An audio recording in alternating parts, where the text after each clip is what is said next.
here. I love you all.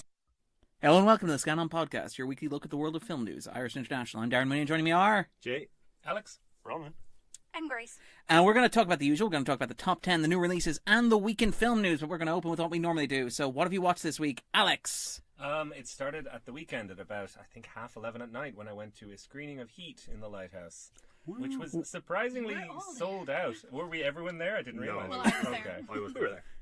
It was kind of funny because there's a scene in The Simpsons where Mr. Burns gets all the idiots in the power plant and puts them in the basement and makes Homer the head B guy. And I remember feeling because there was a fight that broke out behind me with two guys kicking, so excited to see. They were close to us. Was that there we go? Yeah. Right at the start of the film, I was like, guys, Come on, it's starting. I love how relative it all is. Everybody can define where they were in the screening by positioning themselves. Guys shouting at each other. Ah, you were in That's why I'm not a G3. big fan of late night screenings because people get They get rowdy. hammered. Yeah. I want pure cinema. Shut up and watch the film. A The good worst late one night I've ever screening. been to was that screening of Goodfellas when lads were just like, ha, ha, ha. They throughout the whole ruined thing. everything. And I was There was just a like, few please of go those somewhere and here, skin and that's yourself. kind of what made me think about the B thing, because there were a few people laughing at the wrong parts, and you're Yes. kind of looking over hooting at and hooting properly. So that did kind of undermine it, but it still remains a perfect film. It's so incredibly good, and I think it so many people have written about it and and montaged it and made films sort of that are subject to it, but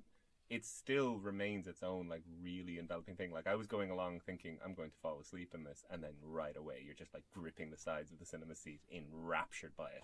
It was properly and maybe it's one of these things where every time I go back I watch it and notice something else, and maybe it's my own life and working too hard lately, but it was a great work-life balance film. I was thinking it's so good for all these things about De Niro taking on maybe a bit too much of a personal life with his girlfriend daughter, and deciding then that that's taken the edge off, and he's slows down a bit, and then Pacino's the kind of monster who gets a page while he's at his stepdaughter's suicide bed and thinks, I gotta go and do this. He briefly offers to stay. It was so Half-heartedly. it was I'd never really taken in that scene before, but that I think is my favorite scene, because as you say, he briefly offers, and then as he's walking away he does this sort of slow walk looking back I could stay, and then as soon as he's out of sight he runs down the stairs and gets in a car. Social convention no longer bounds me. I gotta go catch this guy. So that was incredible, and it was a 35mm print, and it was really scratchy, which initially threw me, but I actually really liked it in the end. It was another 5-star experience because it was Heat.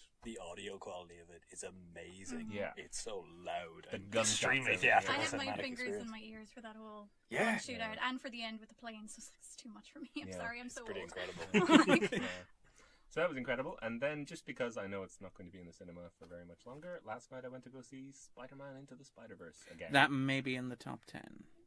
Well, I'll save it for that. Again, something that I think we've all talked about in various formats before as being incredible, but again, another one where I just really... I think last time I was so focused on the references and the zippiness and the pace of it, and this time it's got such a good story and it's got such a good heart in it. It was really, really good. And then the other film I watched, which I didn't love as much, was The Sisters Brothers, which I really like the book by Patrick DeWitt, and I was really looking forward to this because the cast are really, I remember reading the book and thinking, this would be great for John C. Reilly, and I remember actually hoping that John C. Reilly played both roles, and they just made one slightly shorter, and so that was my dream casting. And then when I heard John C. Reilly actually was cast, it was fantastic, Joaquin Phoenix, great, all these things. And then it just doesn't work as well as the book does. And I think it's because I just felt it never got the balance between, are we a drama that's got Funny bits? bits, or are we funny with drama bits? The opening scene where the two brothers who are kind of cowboys out doing dirty deeds for their boss. But the opening scene, it's a comedy of errors. They get a few things wrong, but then a load of horses end up on fire, and they're kind of watching them. And that kind of encapsulates the film for something that you're kind of laughing oh, he screwed that up. Oh, wait, animals are now in pain and dying. And you're just watching that. And that really encapsulated, I think, a lot of the problems with the film that the book didn't have. That the book was extremely good, especially with dialogue and especially with internal things from the characters. It had this great ability to convey what was going on, but through the mind of someone who maybe didn't understand what was going on. And because it's a film, it just didn't work in the same way. And also, and never would hold a film to a trailer, but definitely one where the trailer painted a picture of a film that was not the end result. And so did not love The Sisters Brothers. The cast are all fine. John C. Reilly is always good. He's good in this. Joaquin Phoenix is doing his dangerous psycho guy who you never really know what he's going to do next. The supporting cast all great. It's just it didn't work for me. It's not terrible. It just wasn't good. Yeah, I know that's sort of my reaction to it. It's sort of fine. It has moments. It has moments rather than like an actual. When I think of the film, I think of scenes or I think of beats even. Yeah. But I mean, if I remember correctly, weren't the roles originally supposed to be reversed?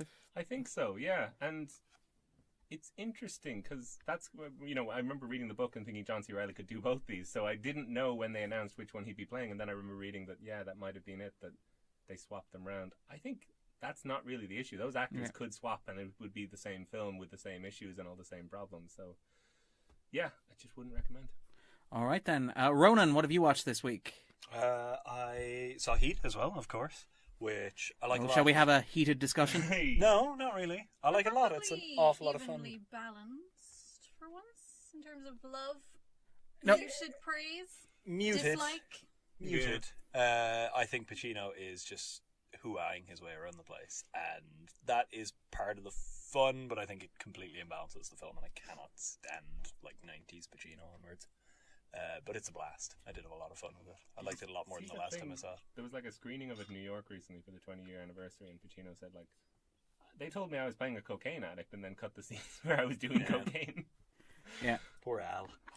But I mean, you can read that into his performance. Yeah. And every other performance he's done in it. But I quite like the sort of the split of that, where you have the cop who is out of control and has no control of his id and is just this monstrous force of nature, and this, as Alex pointed out, this buttoned-down criminal who is much more responsible, procedural, sort of literal-minded. Yeah. That's fair enough. I do also have a problem with some of the dialogue that, you know, Pacino is variously told at points by his very thinly written wife what his role is thematically within the film. It's like, are you watching this? What's going on here? With, like, De Niro's girlfriend, who sort of just descends from the heavens with curly brown hair to, you know, to help him define himself. And you're like, wait a minute.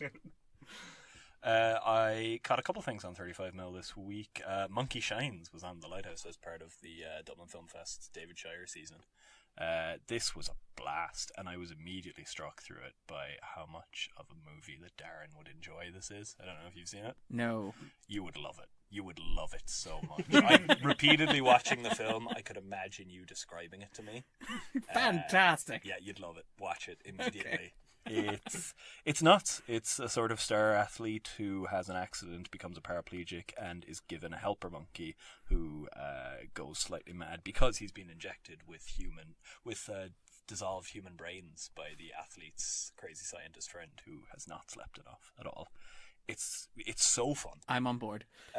It's George Romero having an absolute blast and really getting the tone right, because it's completely ridiculous and it knows it is, but it also gets us some interesting ideas of masculinity and sort of, you know, an athlete losing his ability to move and questioning who he is as a result of that. It's really interesting. It's extremely hokey a lot of the time, as you might expect, but the monkey is adorable. He's extremely well trained, and I think it opens with a disclaimer saying, despite what it looks like, no animals were hurt.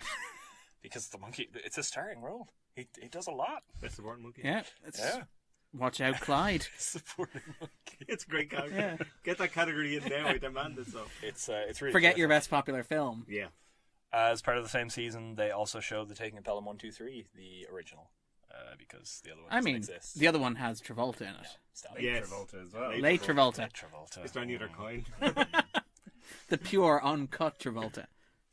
This is an absolute blast, and I didn't catch the name of the composer who introduced the screening, but he mentioned a very good point, which is that only in 70s American cinema would you get an action film where the hero is Walter Matthau. Yeah. It's such good fun, and Matthau is that sort of really dour Mr. Wilson type. He's really, really great in this. Just sort of, you know, wincing at people, electrocuting himself. And his dialogue slapping people down, but also getting really heated and pushing people over and saying, God damn it, these are people. I really, really enjoyed this film. I've seen it a couple times now. I saw a Georgian film from the 80s that was on Mubi. May still be on Mubi. I can never remember what's gone or not. It's called The Legend of Suram Fortress, and it's bonkers. It's very, very weird. Full of all these strange tableaux of people sitting and wearing bright colours and talking absolute nonsense to each other. I have no idea what happened in it. The plot, I I just have no concept whatsoever of what the story was. It didn't stop me from liking it though, because it repeatedly does cuts to the same scene with different people in it. It's really visually engaging. Get the sense there's a sort of cultural backdrop there that I'm just not equipped to understand. You know, you're talking sort of pre-fall USSR, but also dealing with the history of Georgian folklore. It's really worth checking out if you come across it. And a recent Vietnamese film I saw as well, also a movie, Big Father, Small Father and Other Stories. It's really quite touching. It's a queer Vietnamese film, which is not something I've come across before, and just really sensitively told. Gets at a lot of ideas of masculinity and sexuality in really subtle ways. There's never any judgment, although it's clear that there is in society, and it's very well told, something new. Worth seeking out. Yeah, absolutely. All right, and Grace, what have you watched this week? I have a few weeks to go back, so I too was at Heat. I'm very much of Alex's persuasion on it. I think it's a perfect film. There's actually nothing. I have no complaints about it whatsoever. Not a single thing. I don't even care that the women characters aren't drawn particularly well, because I'm like, this isn't about them. For once, it's fine. Do you have that Michael Mann complaint where he feels like the one you've heard the director's definitive cut of Heat, which cuts one single line from the film. And what is it? It's not even her. She got a great ass, and you got your head all the way up. It's not that. That's an amazing line. It's an Why amazing would you line. cut that out? He leaves that one in, but he cuts the line afterwards where he goes, "Ferocious, ain't I?" Because he felt that was too much. That's where his line. That's where Michael Mann's sort of He's line a was. strange and beautiful character, clearly. I remember watching, because it was a big deal when the definitive director's cut came out, remastered from the film negative, and I was watching it, and I was like, the only thing I've noticed missing so far is that line. And it's great, because you do actually notice that line is missing, even though it's a 3-hour film. It's 4 seconds shorter or something, even that. Yeah. Sorry. What else have I watched? Oh, I watched a film on Netflix called Deidre and Laney Rob a Train, which was delightful. I loved it. Yeah, that's fun. I saw that a couple of years ago. Yeah, it's about these they're sisters, and they come from not a deprived background per se. Their mother is sent to prison for the most ridiculous thing, and basically they need money so they can keep the house and feed themselves and so on and so forth. And because they live next to the rail line, they hatch upon this idea of just nicking branded goods off the trains and then having someone sell them for them. But it's wonderful. It's just this really breathy, vivacious, sparkling film that's shot with this really lovely artistic eye, and all the performances are really fun and charismatic and feel very authentically young, which is a problem that I think you get in a lot of films about young people, is that they feel like 80-year-olds and 16-year-old bodies. These actually feel like teenagers. So that's on Netflix, and highly recommended if you needed something that's fun for an hour and a half. What else have I been looking at? Oh, I finally saw The Favourite, which I also really liked. We may talk about that later. Grand. Okay, sorry. we'll come back to it. I liked it. The only complaint I had was that it felt like it was about half an hour too long. That's about it. Otherwise, it was grand. I watched the Fire Festival documentary on Netflix. Oh, it's the Netflix one, yeah. Which is incredible. Like, it's not even... It's like, what are these people, and why can't I nuke them from the sky? But it's like, I said, because we were talking about it in work then on Monday, and I came in and I was like, Yes. have you ever seen a more convincing argument for why we as a species need to be wiped out? Like, this just needs to end. But it's not even, like, particularly inventive or No, it's anything in terms of, like, filmmaking. It just has to point a camera and let people tell you this has astonishing completely footage, I think. batshit story. Yeah, and even the talking heads, like, talking about documentaries, Yeah, gonna be lit up. but they're just the staring at stuff- you wide-eyed, like, no, Yeah, seriously. they look like some of them Yeah. have done coke just before they go on camera. And the second thing is that everything they say gets increasingly demented, so they become their own little It little escalates. tension kind of filled Yeah. moments and everything. It's bizarre. All these little stories of increasing levels of And absurdity it's all that told just in the sort same of tone, overlap. even though Yeah. they're getting increasingly desperate and weird. Oh, so it's well worth seeing. It's a proper eye It's opener. so much fun. If you, Right. especially watch on a Friday night with a couple of drinks and just Yeah, keep yeah. going, sorry, what? And then when you get to the Evian water bit, Oh, it's amazing. just, Oh my Jesus. like, It's what? like, what? Fire seems to be quite the hot topic, eh? Yep. Yeah, I no, need it's to good. watch. And it's Chris Smith, who made American Movie. He's a fine documentary. And American Movie sensation. Have we seen the Hulu one by any chance? Has anyone seen No, it? no, I okay. have a link to it, but I haven't watched it yet. Alright, cool. One is enough, I think. I for me. feel like it's going to be a lot more serious and much more like, Yeah. damn, what does this say about us as a culture? Yeah, instead no, of not just any like, of wow, that. this is insane. But yeah.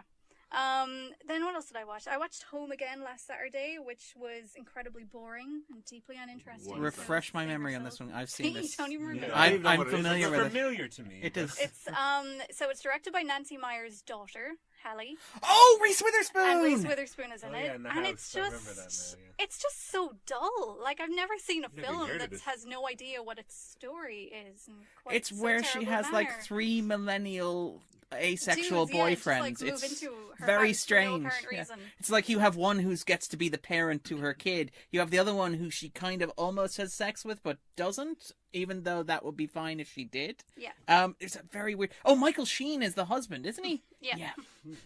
I mean, it's a very interesting attempt to ape what her mother does, but without any of her mother's charm or wit. So, What I remember about unfortunate for her. what I remember about Home Again actually is the Jason Blum character in it.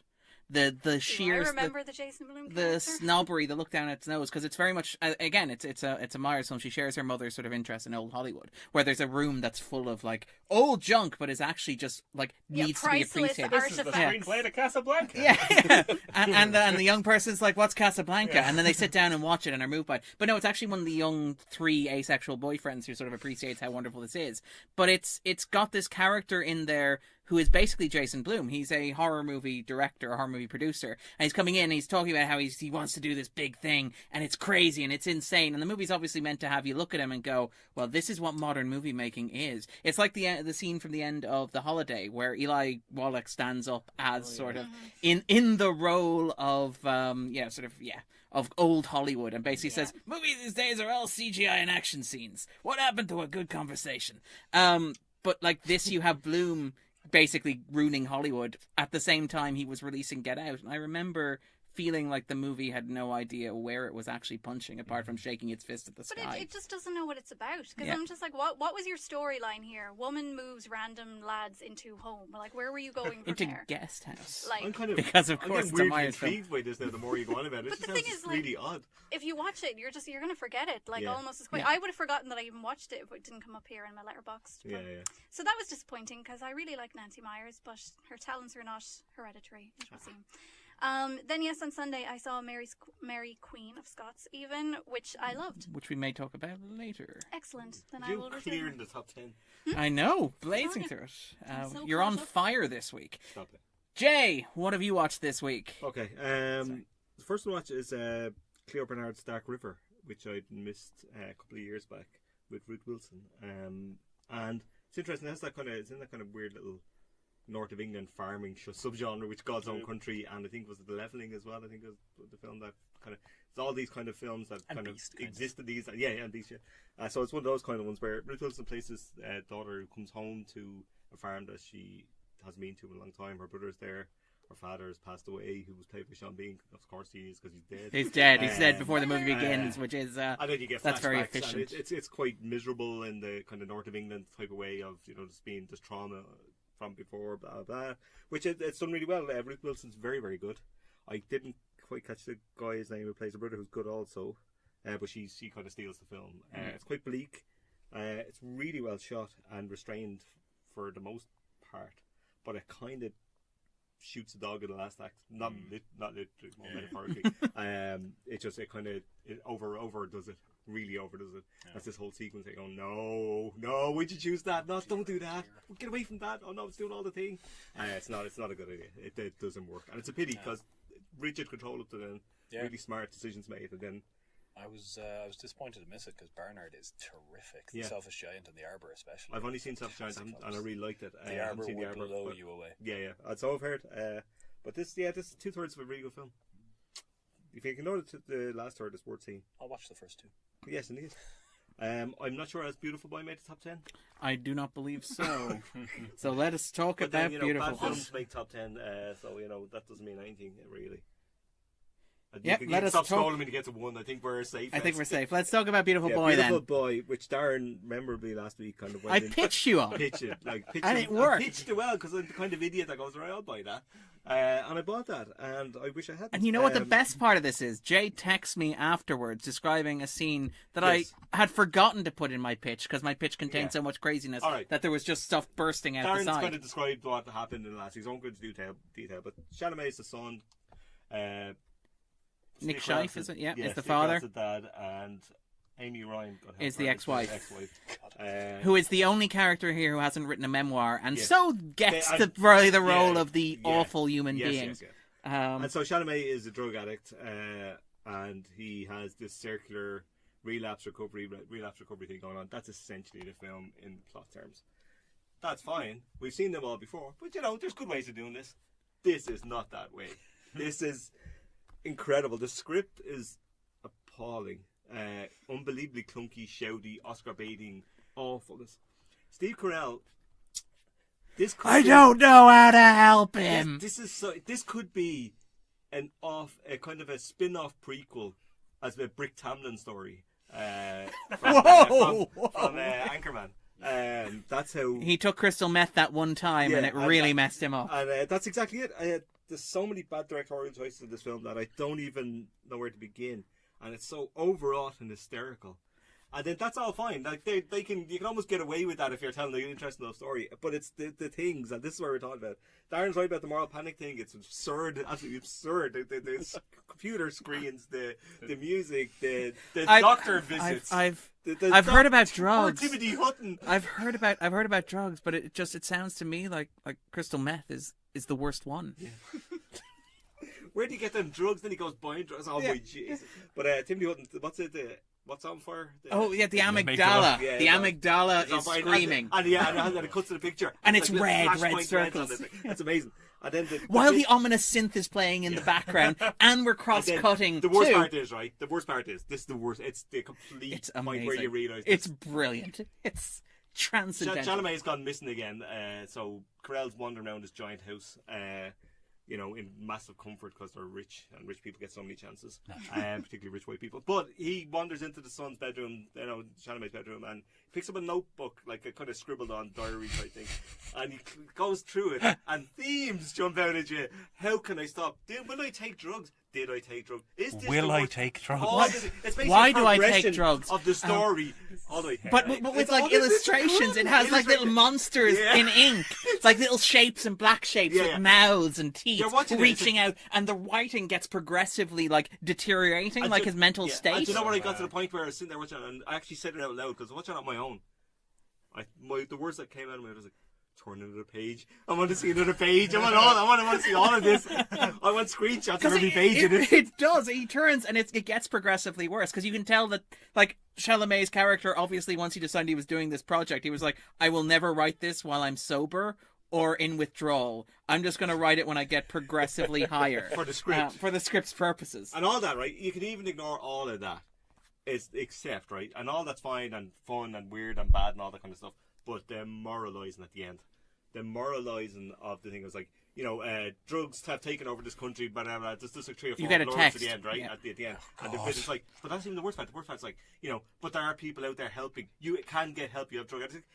Listen to this rich white family literally can get help, and they have houses. They can fly off to the coast to get well. They can fly to this place. They can fly to wherever. It's like, there's no mention of people of colour who can't get any help in American cities. Like, it's just the utopian dream that Hollywood lives in. It's disgusting. It's some sort of weird dream where a cinema is full of meth addicts who are going to see that and go, I never realised. Yeah, man, I'm glad I used my money for a cinema ticket, not crystal meth today. But yeah, it was a dreadful film. Absolutely dreadful. In fact, I can't even talk about any more films. So it's disgusting. All right, very very briefly, what did I watch this week? I watched. And we're going to continue. This is a nice segue. We're going to continue on from the drug panic, crystal meth epidemic movies. More? There's another one, and appropriately enough, it stars Lucas Hedges because of A24 course it does. Boss. The A24, they bought it from his family wholesale. They own it for every role now. But I mean, I like it because it's like the Lady Bird boyfriend Olympics. It's like, okay, well, Timothée Chalamet gets a meth addiction movie, so he's got Ben is Back. This is the Julia Roberts one. It's the Julia Roberts one, right? And the thing about Ben is Back is it's half terrible and half like fun, and it never gets the balance quite right. So the basic premise of the movie is Ben is back. Ben is this kid who's, obviously was addicted to drugs, went into rehab, tore his family apart, and he comes back for the holidays. Now he claims he got a day pass from rehab. It becomes increasingly clear that may or may not be the case. But while he's there, his mother wants to believe in him. Her husband, his stepfather, is obviously a bit more cynical and wary. And you have the push and pull between them, and it's also very typical American indie. And then,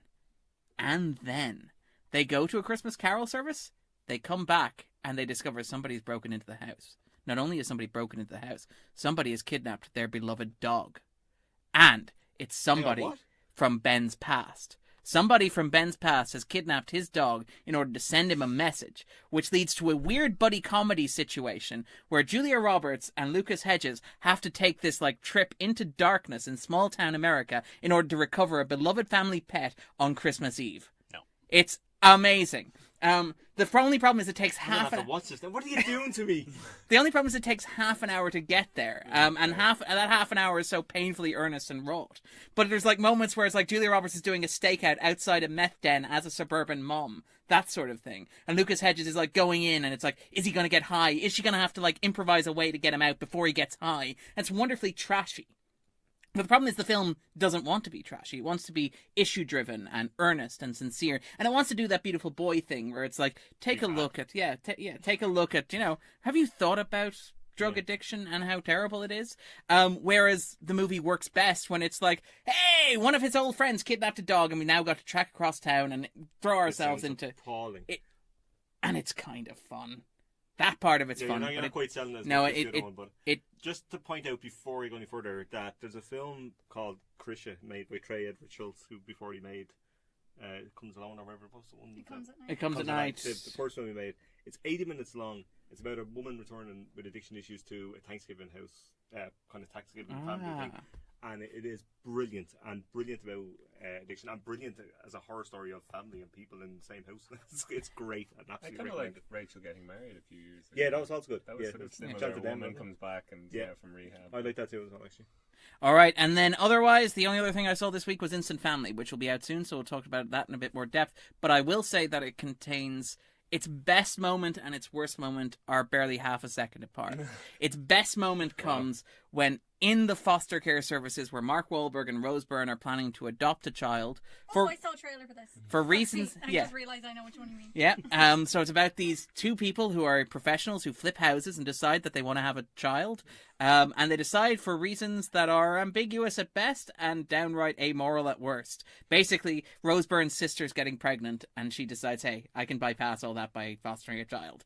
And then her mother says, are you sure about that? And she's, damn right I'm sure. I'm going to foster so many kids.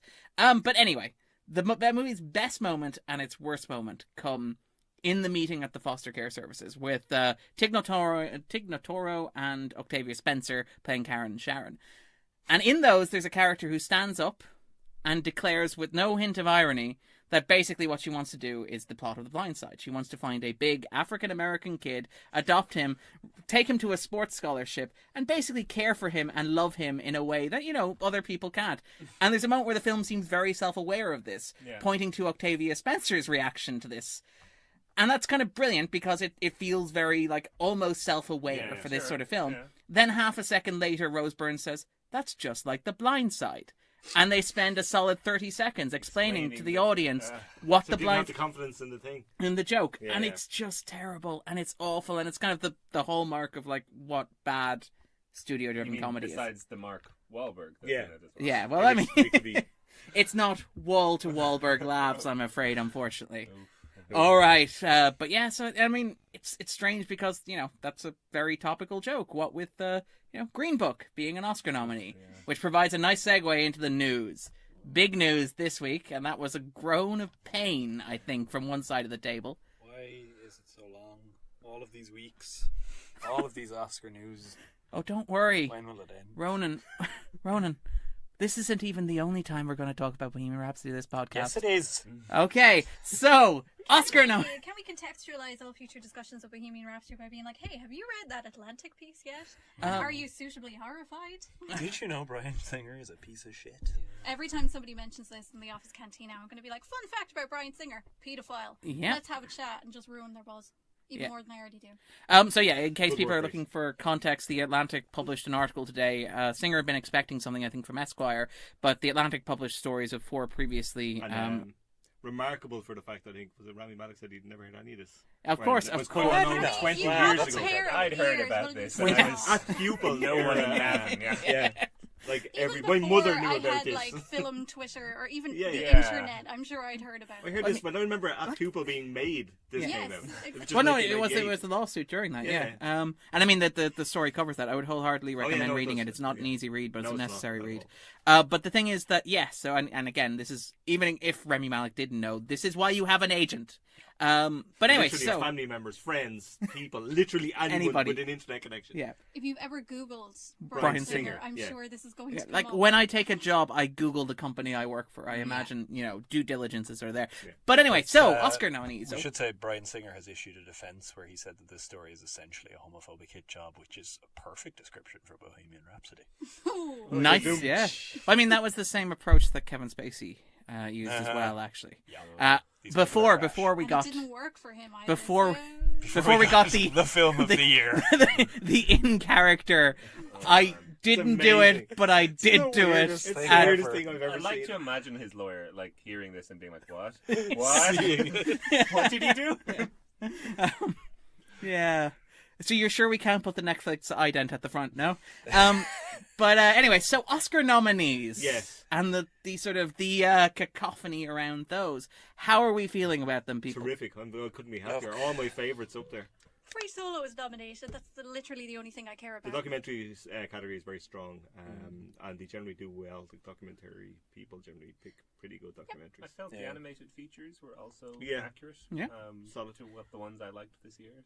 And Spider-Man Into the Spider-Verse as the frontrunner. Yeah. Deservedly so as well. For the most part, the rest of them are just like, it's fine. There's nothing I feel massively strongly in favour of anywhere. We're at Yeah, the so- point where there are so many precursors to it that when it happens, it's just a confirmation Inevitable. of expectation more Yeah. than anything else. So we've already adjusted ourselves to the Yeah. reality Yay that for this Black is gonna Panther, happen.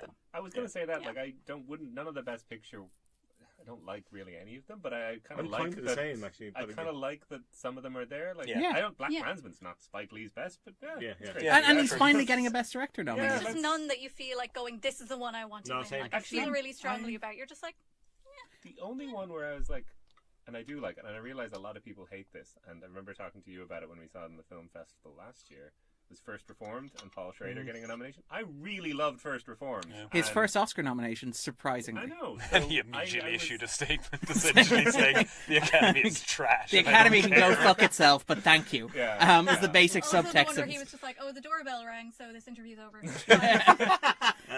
we should Be all more long Schrader. to be Paul. No, we should not long to be Paul Schrader. But No. No.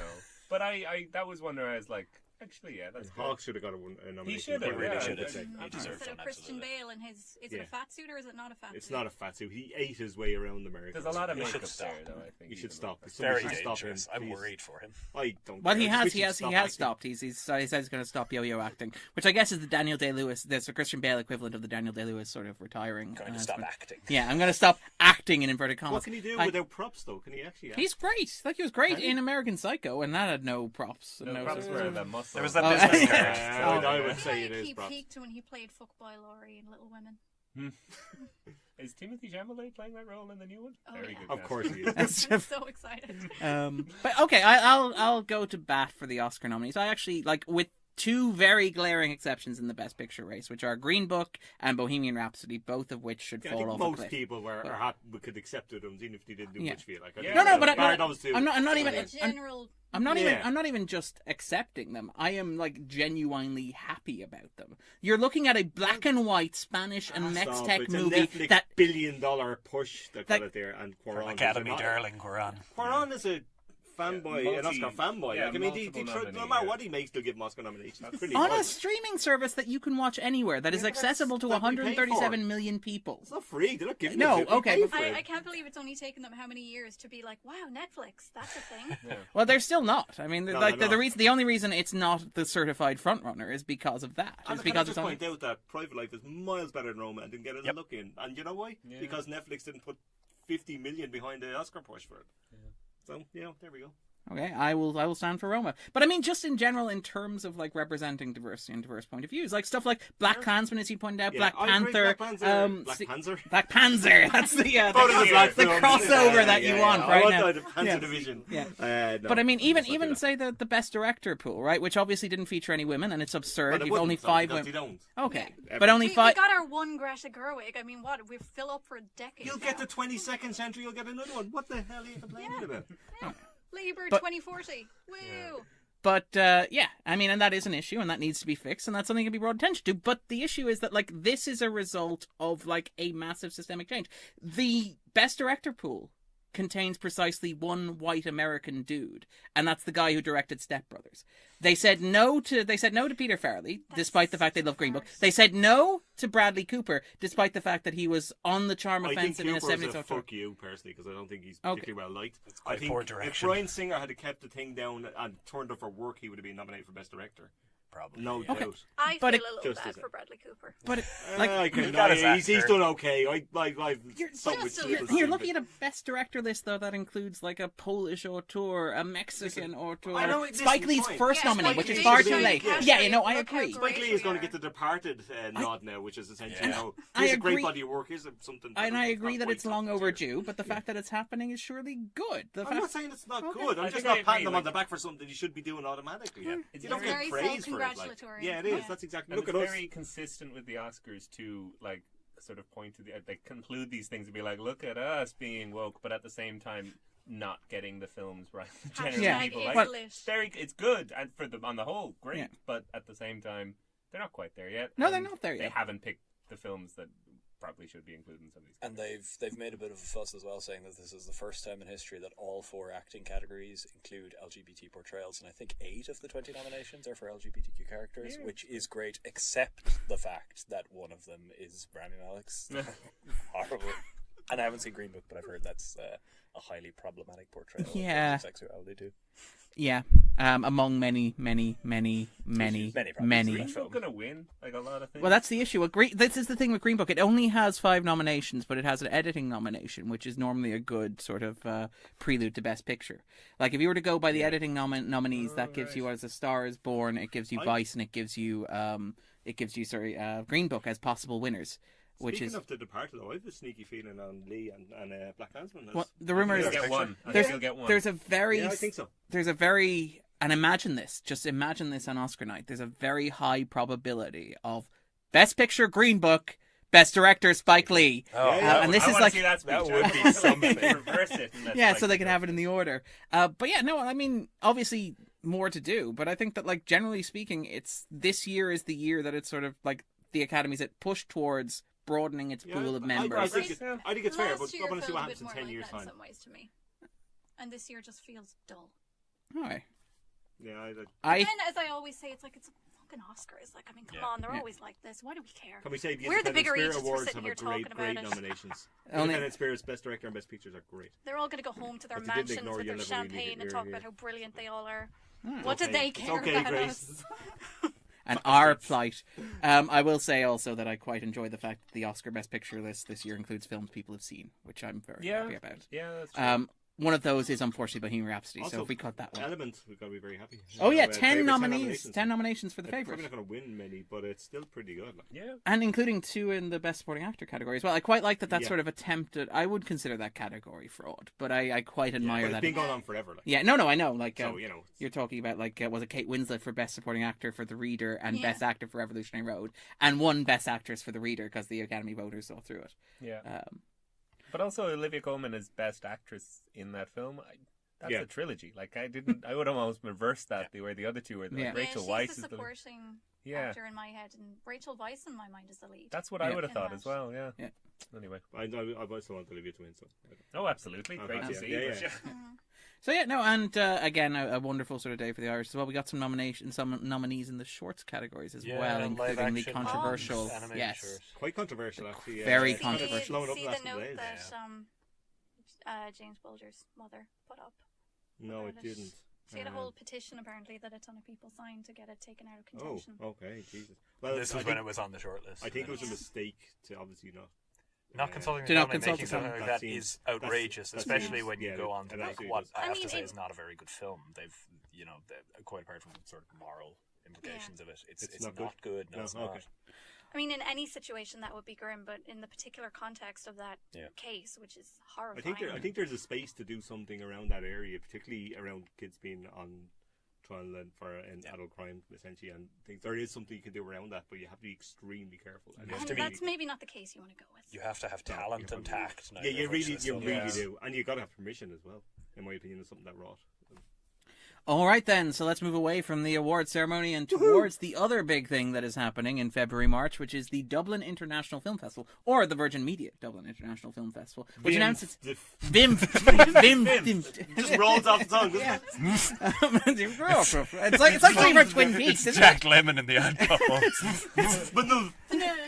No. It's I just got to call it for that now. like something from Twin Peaks, from the Red Room in Twin Peaks. Yeah. But yes, so they announced their program yesterday, actually, just as we're recording. And I'm guessing from the reaction that I'm getting on either side here that there was as much enthusiasm for this as there was for the Oscar No, I mean, nominees. it's okay. There's quite a There's few. a couple of interesting. Yeah, I mean, I'm booked 25 films, so like I'll be going to see something. But Gotta use that season pass. there was Jay. some I was hoping for that weren't there, and I don't really want to kind of kick the crap out of it. But Glasgow announced yesterday, and They're getting the hole in the Glasgow ground got and a stuff. lot more Yeah. and a lot more interesting strands. But like to an some Irish degree. film, The Hole in the Ground. I know, which should be is- there, which- and also Float Like a Butterfly, which you also have. Yeah, that's Carmen bizarre. Winter's one, which I really wanted to see. Yeah. that played the flat, right? Yeah, it did. Yeah. No, I think it was Cork. Was it? That played? Oh, did it play was Cork? it Galway? It was Cork. Anyway, Okay. maybe it was both. I didn't see it in any event. But yeah, I just think, like, it's good. I mean, there'll be films you don't know about that will be really good. That's the way it is for all these festivals. You go see enough films, and I generally have a good time bopping around from cinema to cinema and pub to pub. Hopefully So, this 32 time films in it's 10 not- days, baby. Yeah, no one's breaking that record soon. Yeah. so I would hope for better. Maybe a bit of a change up on the strands and stuff like that. I think we might need a bit. I'd of like to shake see a up, bit maybe. more sort of adventurism Bit in the more strands. like Like, the horror strands, late night screenings, Yeah. things like that. That'd be Like, I fun. mean, and it's weird because they used to do them as well. Like one of my favorite, and you guys were talking about like midnight screenings earlier. Like Yeah. one of my favorite screenings I've ever attended was a midnight screening of Dawn of the Dead with accompaniment from Goblin. yeah. No, it was Suspiria, wasn't it? it was Dawn of the Dead, the original. Goblin They also did an alternative soundtrack. It's an okay, alternative sorry. soundtrack. Okay. And it was amazing. It's one of the best cinema experiences that I've ever had. And it's kind of a shame that you don't see more of that. They Galway did. had late night films. When we Yeah, were there. yeah. Granted, I didn't get them because it was in the pub. Couple But of years- still, I went to several of those and then early mornings, and don't regret it. It was a lot of fun. Yeah. And a couple of years ago, they also did was it the Fourth Horseman with live accompaniment as well, restored. And it's Oh wow. again, you sort of like you look at the current program, and there's not that much there in terms of that. Like the Kid is screening, but you can see the Kid for free on YouTube. There's no special big weird. Legally, books. by Yeah. the way, to be clear, Yeah. legally. No, there you are. I could agree with that. Yeah, Yeah. it's kind of like normally there's one big thing where it's like, wow, I gotta go do that. And Yeah. besides the mystery film, there doesn't seem to be any like The weird mystery twists. film, which is earlier this year, So it's on the do we first have weekend. Any guessed what that is? Well, my pet theory was that it was to cover for a film that would be opening the following Friday. I don't think they're going to do it that close to it, though. Well, that would be the only reason I could see them That would move be it because it's a insane. highlight. There was an interview with Gráinne Humphrey. She mentioned that because the surprise film is such a big sellout and a lot of people go along to it, they thought moving it earlier this year might kind of get more people into the festival. They might go to other things subsequently. I think it's a good idea because it means because I always found the last Sunday at the festival was always hamstrung by the fact that the surprise film kind And the closing film. and the closing. So at least you can have. I like that. I like having like that last day where it's just like, well, I'm going to the popular films. It's like, you know, I'm not going to see Burnt this. out by every Uruguayan film. Yeah, you've you seen. know, like I've done my culture. Just give yeah. me my popcorn I and can see that my also. and my film that is probably very hyped but not very good in the surprise slot. You know, What I was hoping for in the festival was the highlight, the Claire Denis film, which is getting a which May I'm release hoping now. it may get a surprise film, maybe. Ah. It'd be pretty goddamn That good would be a if great it was. pick. I don't think I'm going to the surprise film. I hope it's that I've been thing. too You would be badly gutted. burned at points. Yeah, But- insane, I'll see it but- eventually. I feel like you'd But- be stuck sitting in there and then like fucking Jonah Hill would appear on the screen. Yeah, if it's something I You'd be want to like, see, "I I'm paid going to for see it this, anyway. now I If need to it's stay." if it's Yeah. something Ronan- awful, I'm going to cry. When you buy the ticket to the surprise film, you're not just buying a ticket to that film. You're buying a ticket to any film you want it to be. Until you sit down in the seat and the film starts. Yeah. Then you're screwed. No. Last time I bought a surprise film ticket, it was the Steve Coogan, Paul Rudd gay romance thing, and that didn't go well at all. Grim. Which I one can't was remember- that? I cannot remember. Hamlet 2? It's not out here yet. It I was can't on remember the- what yeah, it's I've called. seen the Oh, trailer. I've heard it. I think it's on really Netflix bad. US. They like actually. adopt his Yeah, it brother's looks kid. dreadful. Then Okay. it was already on Netflix US when I saw Yeah, it. and yeah. surprised. Well, I mean, I yeah. bypassed it and laughed at it and moved on. Yeah, Moved on there Netflix. are several It's films dreadful. airing or sort of here that will be available legally to purchase Yeah, from I the mean States as well. there's at least 5 films and Yeah. that you could either watch on Netflix or Legally, buy yeah. in the Screener, US I thing. got a Sister's Yeah. Brother screener. Sister's Brother is available on Vudu and stuff like that. Yeah. But I mean, like, to be clear now, that the festival has a number of highlights, including its opening with Papa Chulu. Yes, the John Butler film, Which and they're I'm having looking two forward to, screenings. and Yeah, it's, I'm really looking forward to that. Yeah, that's supposed to be good. They're having It's two got- screenings, which is very good. It's quite. And it's got a. I said- word is pretty good. Now. Is that the loss of Screen One and the Savoy? I suspect. Yeah, Yeah. probably. Um, With John Butler and Matt Matt Bomer Bomer coming over, in yeah. attendance. Yeah. There's also a host of other stuff. There's a host of Irish films, including Brendan Gleeson's directorial debut, Psychic, starring all of the Gleesons. South of I Flower, was did you just say? looking I at didn't Oh, see okay. it. It's not short. Yeah, it's short. An abundance of Gleesons It's part kind of two. fun. Yeah. What is the collective noun? A grump of ginger. police. Ginger Gleesons. I like that. Ugh. And there's also the inspiration strand where a number of writers are picking their own favourite films. That include films like The Shining Why at a wasn't I 2 asked? p.m. I saw that at like 1 At 2 p.m. in the afternoon. I mean, I love The Shining. That's a but for Midnight fuck's Madness sake. screening right Yeah. there. Wouldn't it Absolutely. be more fun to pick something a bit more unusual? I agree. Or- but, or I mean, just The Shining's go for pretty it, great, put it but on they're midnight. not Maybe at pick midnight. a lesser known film out the ether than, you know. But I think the The problem is Shining. it's the people you Exactly. ask rather than. Well, no, That I- is a fair point. There's also Shining's, like Teelings were showing The Shinings at Halloween. Shining is shown like Yeah. 5 Every- or 6 times Yeah. in Dublin through Every a year. year. It's Why not not? like a rare Yeah. thing. Yeah, exactly. I mean, the to be- TV version that Stephen King likes as like a twist. Yeah. that's the Tim Madison surprise. is Yeah. Jack Torrance. But I mean, to be Yeah. fair, Picnic at Hanging Rock is. Oh, is yeah, awesome. yeah, I know. I've I know got that. everybody's seen I've that, seen- and, I've not but it's a seen it. I good haven't one to seen the see in the cinema, so cinema. I will be Okay. seeing Yeah, it. I'll go to that. As well. And the Kid as well. And so there's a whole bunch of stuff. You can buy the tickets online. They from... did good, but they could have done a lot better. Yeah. That's all. I think we that's always more say of that about everything. Yeah, but that's not Everything good. Irish. So how did the Oscars do this year? They did okay, but they could have done better. You can get tickets online at fm.ie. Vundif. Ticketsolve.vundif. If not, What's going to be the .de. super... Vundif sounds like you're having a stroke in the middle of saying it is the thing. It's always like when somebody says it, you're like, are you okay? What's going to be the super annoying ad we have to sit through this year? Like Oh, the Invisible Man! Oh, that's a- Audi oh, I Invisible forgot that was a thing. 900 times I'm last a year. fan of the Jameson director chair robot. Yeah, the one where they I invade almost the want city. them Yeah. to show that again Yeah. with that like song that they had. They should have that like during their flashback season or something like that, like during their sort of retro. No, they they should shouldn't. They should stop. Not never. I kind of like. I've got aversion therapy for me. Having every year. seen- Just once I've gone, I never want to see them ever. I again. watched those ads 32 times, so I cycle through being curious about them to hating them to like Stockholm reappraising syndrome to to loving like them, to want to remake them. to yeah Writing to a thesis of the place and reconceptualizing them. Virgin Yeah. Media ad is that like dun dun dun dun And- dun dun song. Yeah. So it should Brian probably Cox be as that well. Oh Non-stop. Yeah. Jesus, no! Don't say that. Brian. Got a Brian real Cox long narration. Had a little voice. cartoon of Usain Bolt. Yeah, yeah. Who's excited? Woo! I've only bought a ticket to one thing, so maybe I'll only have to see it once. I got 4 tickets so far, but there's a few that I'm looking for. I've I'll got keep an eye on. 22 so far, Wow. but I'll probably ramp that up to another 10. I'm 25, and I'm probably looking around maybe around 28, 30. Okay, yeah, no, Depending on time and scheduling. that's it. Schedule is also an issue as well because we are possibly Yeah. doing the quiz, right? What you mean winning the quiz? Not doing the quiz. How Winning the quiz. poncy weird. is the quiz? What do you mean? Was it like, you know, a bunch of bros sitting there slapping each other on the back, or is it actually Literally going to be every fun? quiz. Is We that just said great. we're going. exactly. Hooah! But you got a great quiz. 95% of round. quizzes is that. Yeah, Yeah, that's but true. then- Particularly film. That's what I mean. No, Am I it's going to okay. sit No, there it's and okay. actively It's want to actually not gouge bad. out my own eyes? Or... No, it's not. Maybe It's not. not. And we got a whole bag full of swag because Yeah, I mean they're designed for teams of like 8 people, Yeah, and there were 3 of us. clean them. I still use my Conjuring 2 notebook. Hey. Hey, This my is like it's Deadpool, worth winning. my Deadpool 2 holographic pictures hanging over my toilet. See you and Wonderful. raise you an imitation game soundtrack, which remains in its Oh. cellophane. You could probably... Yeah. Cellophane is not protection enough. All right, and then finally, just There's to more? to know. Which more of them is there? No, No, just to Please note don't. Go on, with sorry. regret the passing of Jonas Mekas. Yes, that's right. I'll take that Yes, seriously. that is rather more Apologies. serious.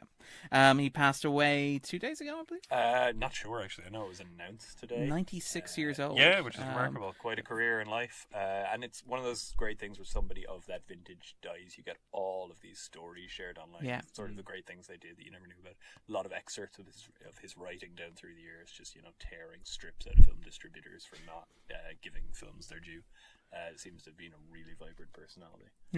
He fled the Nazis in Germany. He became a fixture in the New York scene around the 60s. There's a number of great stories even outside of stuff like that, like the story he tells of getting a phone call from Yoko Ono at 2 a.m. in the morning asking where was the best place to get an Italian coffee in New York. He's Fair question. a fair He question. indeed. helped Andy Warhol with Empire. Yeah. Yeah. Just made enormous impact all the time, and just loved reading an interview with him earlier where he was talking about how how the one film he's enjoyed lately is Lady Bird, and of course it didn't get any Oscar nominations because it was made by a woman. Yes, I like Stick you. it to him. Only seen one of his films, Reminiscences of a Journey to Lithuania, last year. I think I saw it on Mubi. Really fascinating kind of home movie style, but with real avant-garde doc stylings around it. Really, really fascinating, and I regret that I haven't seen more. They pop up on Mubi a lot, so There is I think actually one at the moment called.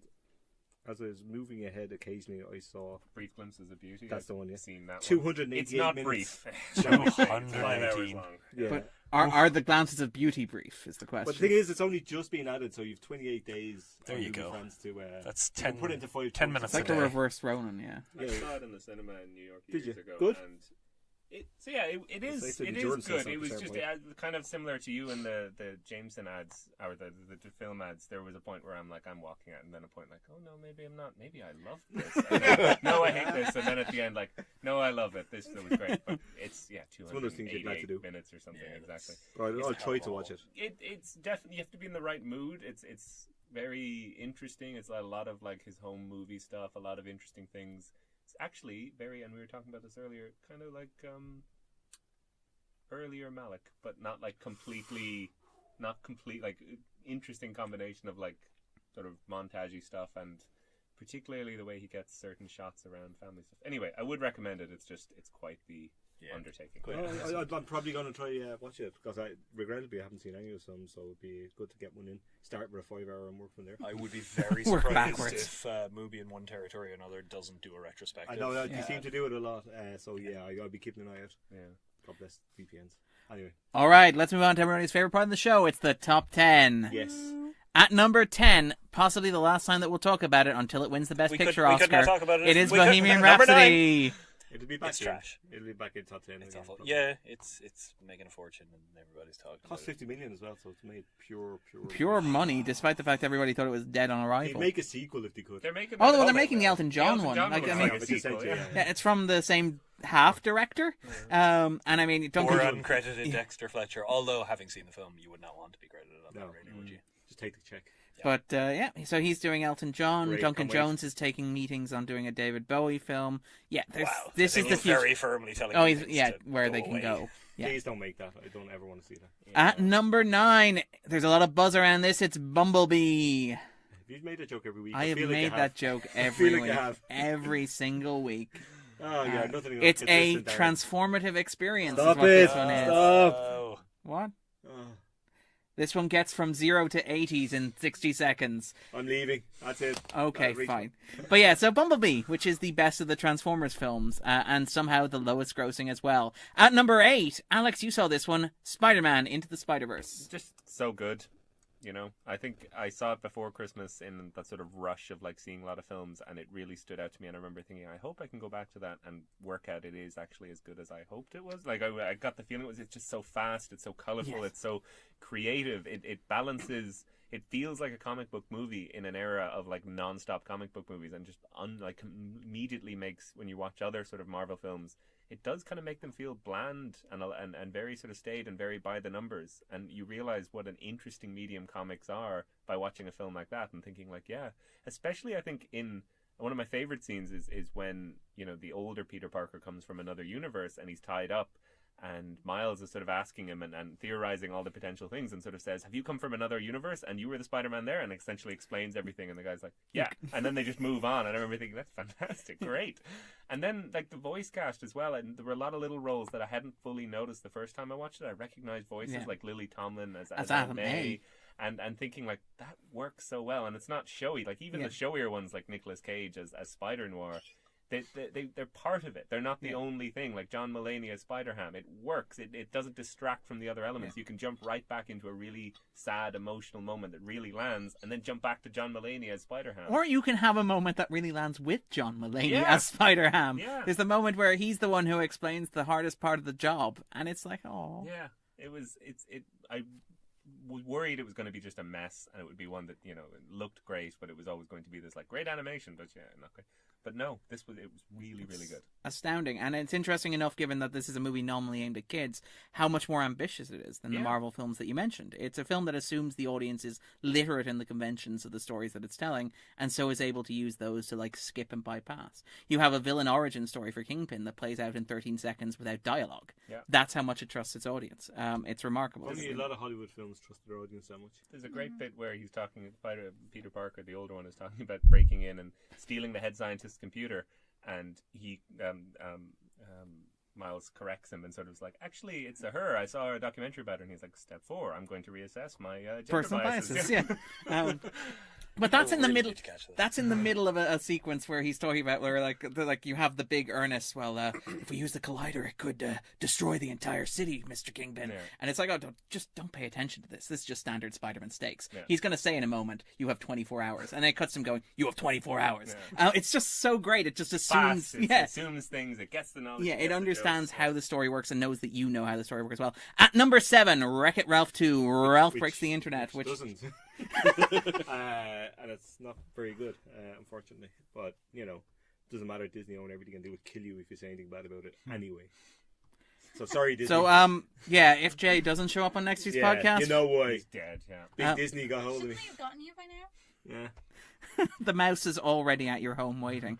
On a delightful note, at number 6, Grace, you've seen this one. It's The Favourite. Oh, yes. I don't have that much to say on it. I enjoyed it. Acting's great. Fisheye lens enjoyable. Robbie Ryan deserved Oscar nominee? Yeah, I suppose so. He's done better work. Sure, it's grand. No, but that's what I mean. I didn't come out of it going, that was incredible. That was the best thing I've ever seen. I liked it, but I don't have any massive feelings on otherwise. I didn't even think it was that weird. Like no, it's less weird than the last two. I know, but even then, it's not visibly weird in any way. Like, I went to see it with 2 friends of mine who were not familiar with Lanthimos, and they were just like, God, that was quite strange.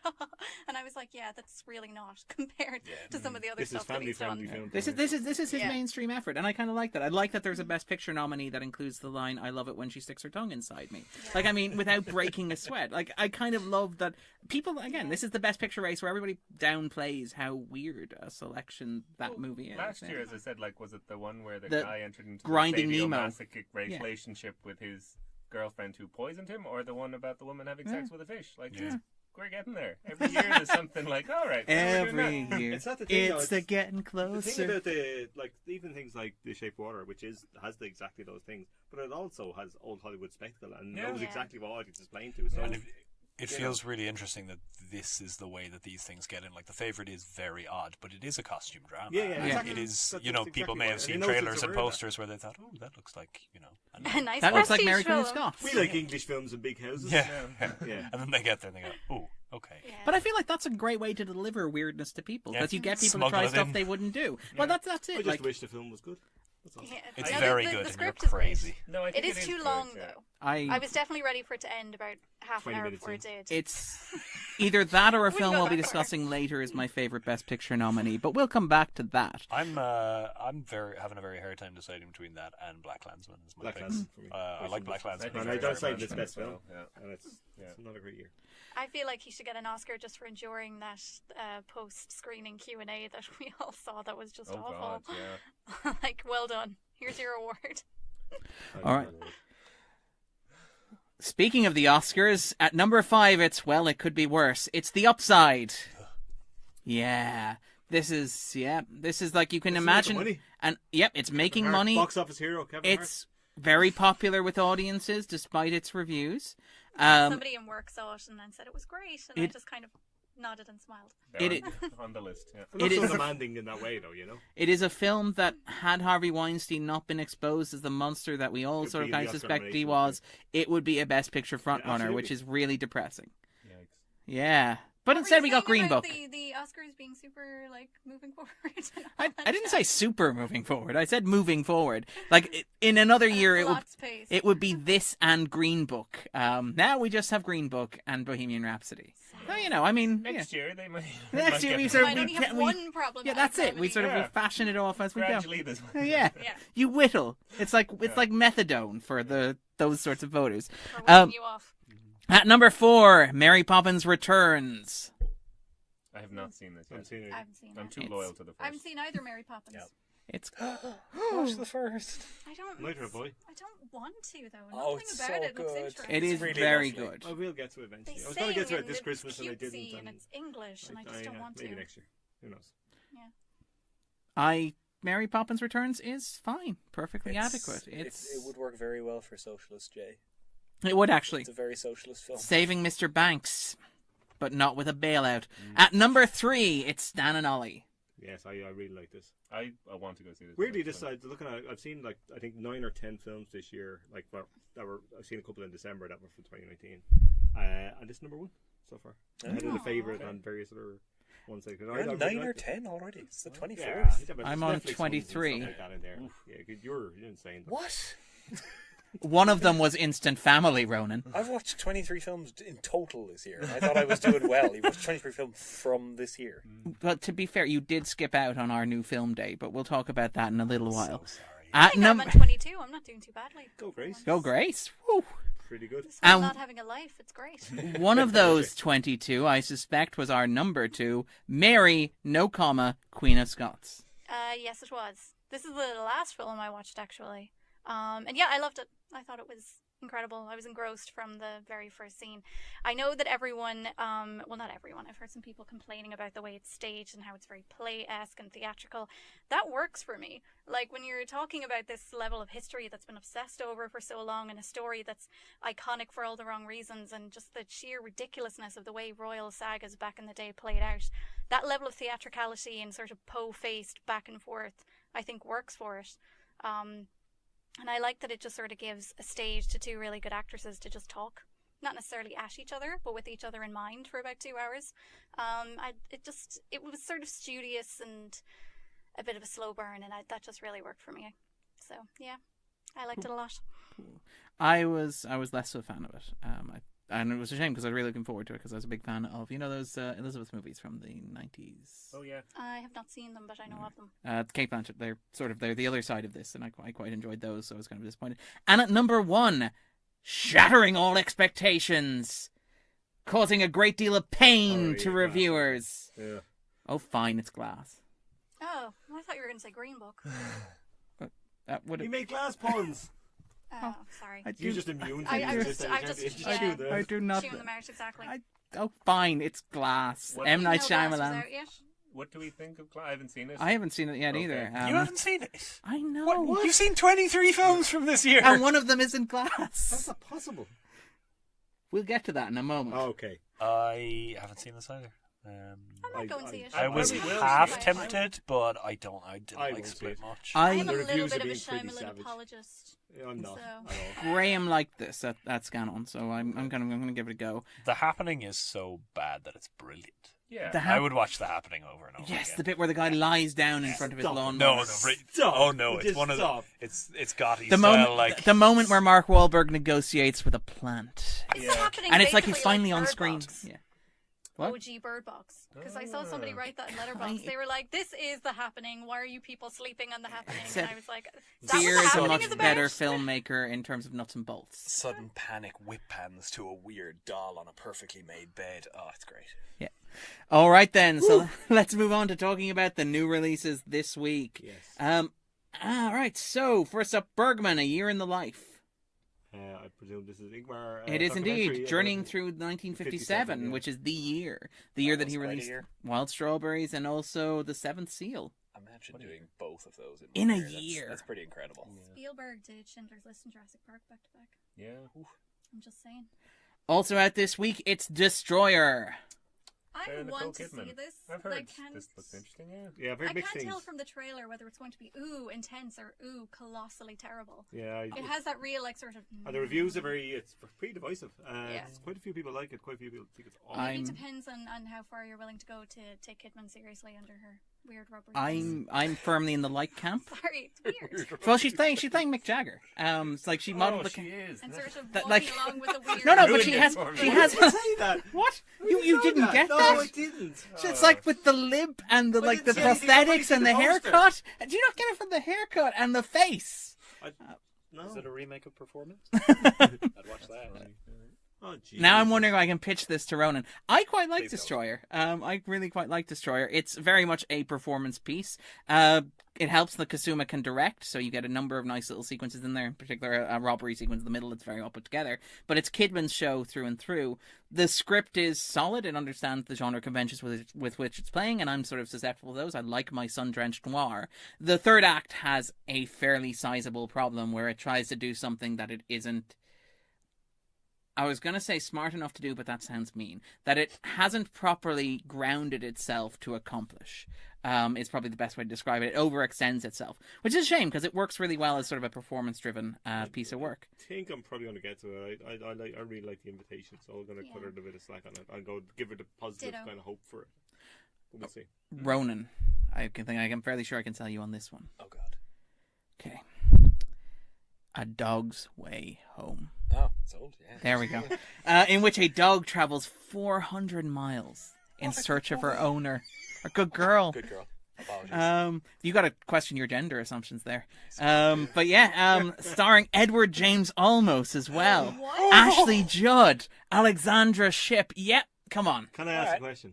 Does Edward James almost get more than no words to say that he didn't Like he agree didn't to? agree to. Where he just stands in the background. I was like, what? Give him a sentence. Have you not heard? There's also this is a competing. This is Ronan's year. Oh, This is like there's going to be a Deep Impact and an Armageddon of dogs- lost of lost movies. dog movies. Oh, man. A Dog's Journey is coming out later in the year from the guy who directed Hatchie, A Dog's Tale. Lassie, yeah. Lassie Hallstrom. Yeah. He's done With another a name dog like Lassie, film. I suppose he's got it. But I'm A so Dog's in. Journey, which is a sequel to A Dog's Purpose, which is following a dog who gets lost again. So it's, as far That's as a careless dog, though. Once it's accidental, twice you're It just happened like, with Homeward Bound. They literally, like, in the first one moved house, and the second one, like, left them in San Francisco. Like, they do not take like a their message. pets. Yeah, take a message. find a John. new home. The Home Alone of dog franchises. Okay. Also out this week is On Her Shoulders, which is directed by Alexandra Bombach, which is the story of Nadia Murad, a 23-year-old Yazidi survived genocide and sexual slavery committed by ISIS. She's sharing her story to the world, and she finds herself thrust into the international stage as the voice of her people. This must be an IFI release. I would be guessing. It does indeed. And sounds suitably grim. Also out this week's second act, which I talked about earlier in the year, J-Lo. which is J-Lo in a romantic comedy where she finally gets a screen partner worthy of her attention herself. It's a romantic comedy in which they decide not to have an underdeveloped secondary lead and just focus on the trappings and I conventions. was all excited that, like, she was doing, like, a double A- role, a like my twin. pitch for Sisters Brothers with John C. Reilly. No. No, but J-Lo has both Nothing halves. that much fun. It does have Milo Ventimiglia as Oh, yeah. Milo Who Ventimiglia. doesn't love that guy? Well, hey, you're a Rocky fan. You're kind of obligated Also, I'm to. a This Is Us fan, so. Yeah, so you're kind of like, you would be the answer to. Yeah, that's what I'm saying. Who said who wouldn't Gilmore love that? Girls. But yeah, so second Gilmore act. Girls. I was going to say that's where Yeah. I am. Yeah, it's from Gilmore Girls. The That's best, always gonna the be best boyfriend. The best boyfriend. So yeah, second act is the story of a woman who fakes her way into the high ranks of business and basically has to navigate a world for which she is not educated, but for which she proves herself stunningly apt. It's grand. I want to get into that business. It Can I navigate myself into the world of business? I could do it. has, It's a broad church. Who's Yeah. all sorts.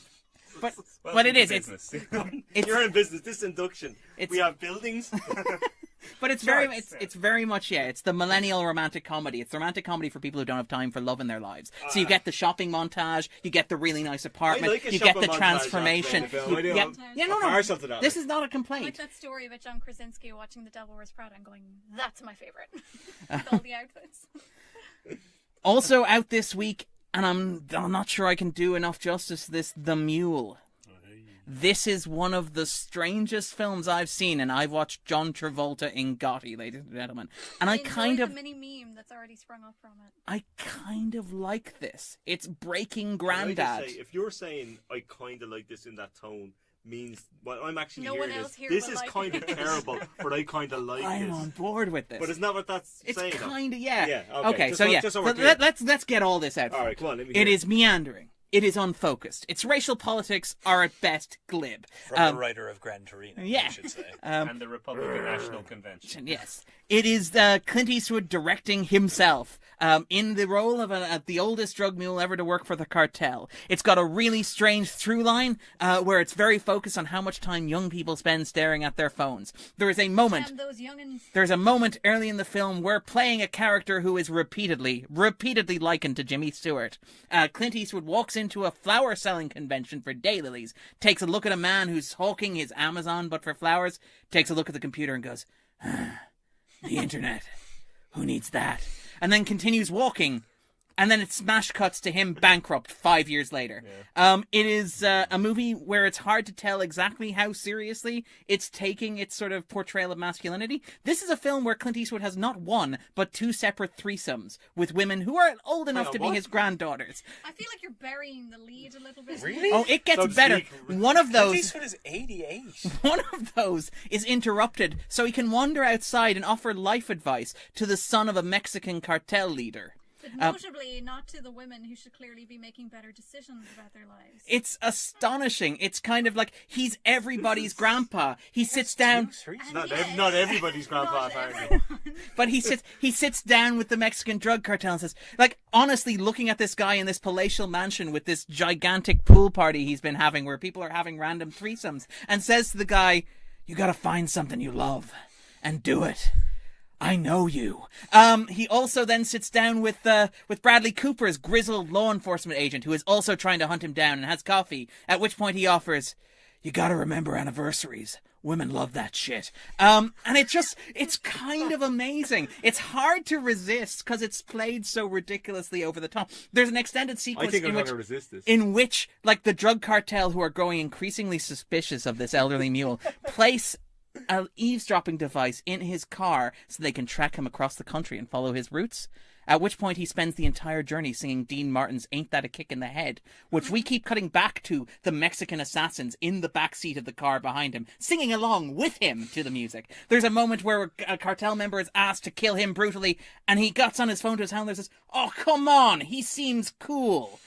It's astonishing. It's The only thing I'll say about this is all of this is based on a true story. Like, I remember reading about the real guy, and I was hoping that they kept the fact that he was a world-renowned botanist in the film. Yes, he's daily. Sounds like they have. Yeah, So. and I mean, like, and again, Yes. you have this big... Ground this film. Let's ground it.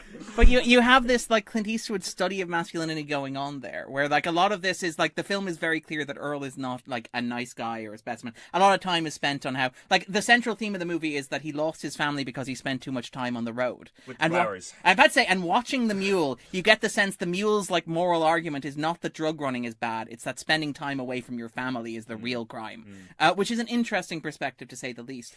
I kind of loved it. It had that sort of Clint Eastwood charm where he's doing what he's doing and nobody's telling him not to. Eastwood does something genuinely interesting. Like, he likened the role is repeatedly compared to Jimmy Stewart, and it's a much softer, less conventionally masculine role than Eastwood normally plays, despite the fact, again, 2 threesomes in the space of 90 minutes. But anyway, Eastwood has been undercutting his own masculinity since his directorial debut in Plain History for Me in 1971, and he's now made 37 feature films, and this is the only one I haven't seen, so I have to see this. You're committed at this You're point. scaring me a little, but he's always got some interesting stuff going on. He I absolutely haven't does. really liked an Eastwood film in some time, and I recognise that I'm a complete apologist, but...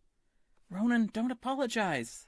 You can admit that it makes no sense. It's completely unfocused. Its racial politics are awful. There's a moment where he stops to help an African-American couple, says, me helping a couple of Negroes at the side of the road. At which point one of them says, we prefer black people or just people. And he turns to them and goes, and continues helping them. There's a moment where he's talking to a couple of cartel leaders who he's taken out for the best pulled pork sandwich in the Midwest. No, the world. And describes them as a couple of Mexican racial euphemisms in a cracker box.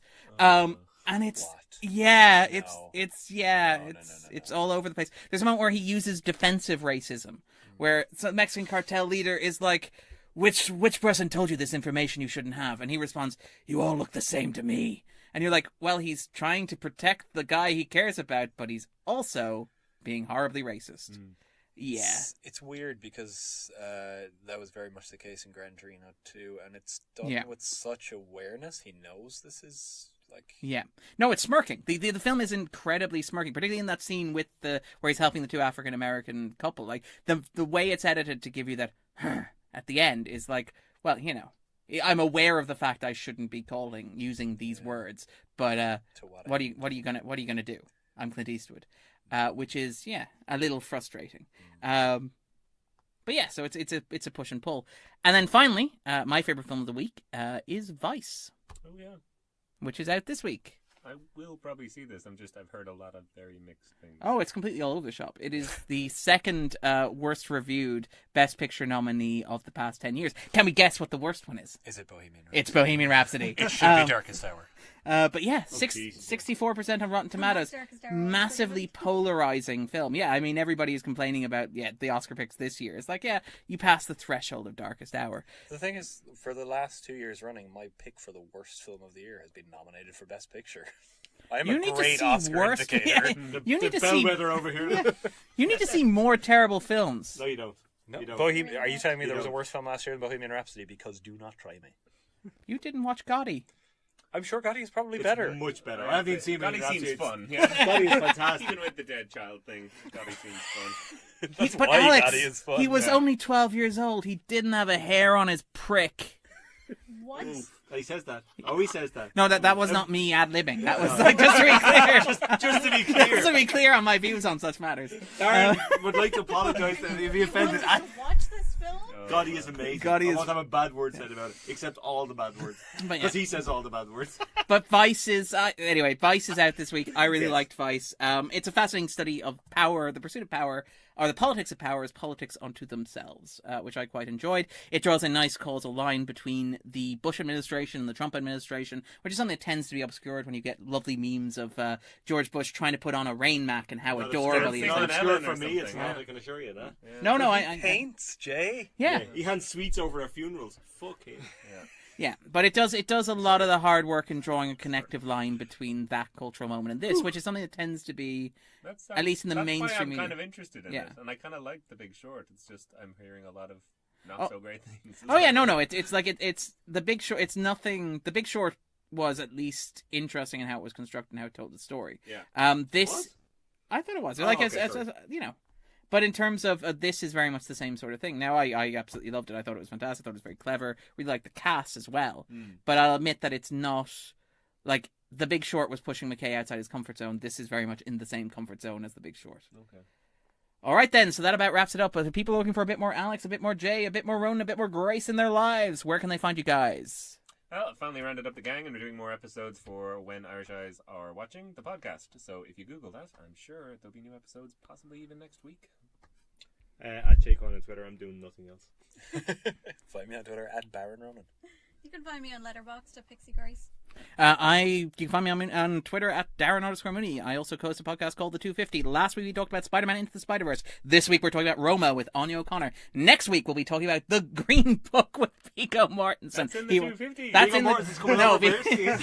Hey! Hey, Why you gotta bust my balls, Darren? There will probably be Viggo Mortensen impersonations as well. When's your Dal Mio day? Hey! Sorry, I apologize All right. to every Italian person though. Take it easy, and we will see you guys next week. Bye! Bye. Bye. What's the matter with you?